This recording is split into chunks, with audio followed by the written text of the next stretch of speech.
Today we are diving into a heated and highly publicized story involving donation, trusts, and the challenges of managing public narratives.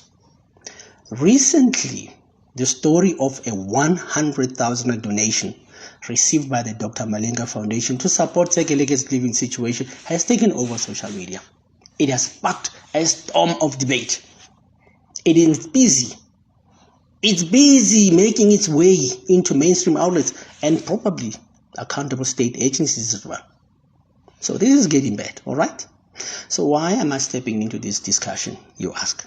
Now, I am here for one reason and one reason only: to unpack the situation and extract available lessons about ethical donations, legal considerations, and the potential damage to reputation when public narratives spiral out of control. Right? That's why I'm here.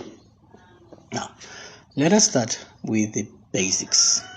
Our understanding of ethical donations. What do we understand? I've noticed that the support base of Tsekelete does not understand this part at all. All right?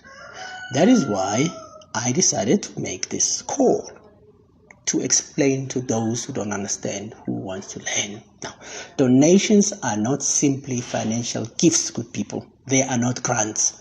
They are an expression of trust.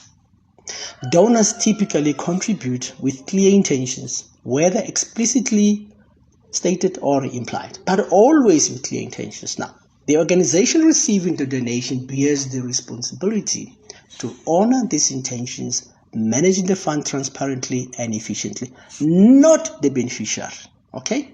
Not the beneficiary. Now, in the case of the Dr. Malinga Foundation, the 100,000 rand donation was intended to improve Tsekelete's living situation. That has been made clear. Now, importantly, this was never a personal handout or a grant for Tsekelete. Never. But a means to achieve specific improvement in his circumstances only. Now, this distinction matters because it ensures that donations serve their intended purpose and prevents accusation of mismanagement. Okay? Now, let us talk about the beneficiary of donation. What is their role? What is their role? Okay? Tsekelete, in this case, must recognize that he is not the owner of the donated funds. The owner remains Mr. Mashala, the donor, not Tsekelete. It is not his money. Instead, he is the intended recipient of benefits facilitated by the funds, not the owner of the money. All right? So a claim like, this is my money, not only undermines the principle of charitable giving, but also risks discouraging future donors. Why would anyone in their right mind want to contribute to a cause if they fear their donation might lead to hostility or entitlement? Nobody will do that. Okay? Now, ethical donations often come with legal terms and conditions, whether formalized in contracts or implied by the charity's mission. But those terms are always there. All right? Now, when funds are used contrary to these terms, it opens the door to legal challenges. It opens the door to legal challenges. Okay? Now, to avoid these disputes, clarity is key. Clarity is key. I want to repeat that. Clarity is key. 1. Donors must explicitly state the purpose of their contribution. And I think Mr. Mshala has done that. All right? Foundations must manage funds responsibly and communicate their actions clearly. And I think Dr. Malinga Foundation has done that. All right? Beneficiaries must understand the intended use of donations. The beneficiaries must understand the intended use of donations. I need to underline that word, the intended use of donation, and respect the foundation's oversight role. In this case, Tsekelete has not only failed to appreciate these nuances, but has also acted in a way that could be described as hostile and undeserving. Unfortunately, that's how I see it. Okay, if I were the donor or the Dr. Malinga Foundation, I would simply and strongly consider withdrawing the donation and redirecting it to a cause where it could be appreciated and used appropriately. All right? There's another thing. The media, particularly social media, has amplified this dispute, turning it into a reputational crisis. Because a lot of people don't understand. They're just getting involved and discussing issues they don't have. They have no clue how they work. Now, misrepresentation of facts, as we know, can unfairly tarnish the credibility of organizations like the Dr. Malinga Foundation and discourage future donations. All right? No. People will no longer want to donate to Dr. Malinga Foundation because of this issue. Now, to address this, charitable organizations must proactively communicate their policies and actions.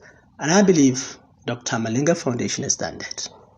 Beneficiaries must engage in constructive dialogue rather than airing grievances publicly. Okay? Now, the public and media must fact check and present balanced commentary, avoiding sensationalism. That's what they must do. All right? But there's lessons for all stakeholders here. Now, this story holds valuable lessons for all parties. It holds valuable lessons for all parties. First, donations require trust, transparency, and mutual respect. Something we saw lacking from the beneficiary side. Okay? Beneficiaries should recognize the limitation of funds allocated for their benefit. Something we did not see from the beneficiary. Charities must operate with integrity and clear communication to maintain public confidence. We have seen Dr. Malinga do this. He never got angry or anything, but he was there explaining everything so clearly that even I could understand it. Now, the media and public should encourage constructive discussions, not exacerbate conflicts like I hear that some newspaper was asking for proof that you did this, you did this, you did that. What is your role in this? I don't understand. But eventually there is a verdict. Unfortunately, Tsekelete's actions of public airing of grievances and refusal to engage constructively have likely disqualified him from benefiting from this donation. I would simply stop it right here. Okay? Now, this situation could have been resolved behind closed doors, saving everyone from unnecessary public embarrassment. People could have contacted me to come and assist them to understand what is happening here. All right? Now, this is a teachable moment for donors, charities, and beneficiaries. It reinforces the need for ethical giving, responsible stewardship, and respectful engagement. Okay?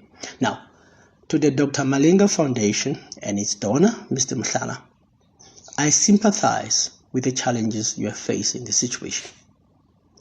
Let this be a reminder that not every beneficiary will respect the intentions behind your generosity, but your commitment to ethical practice is what truly matters here. And I want to thank you for that. And I want to thank everyone for their time.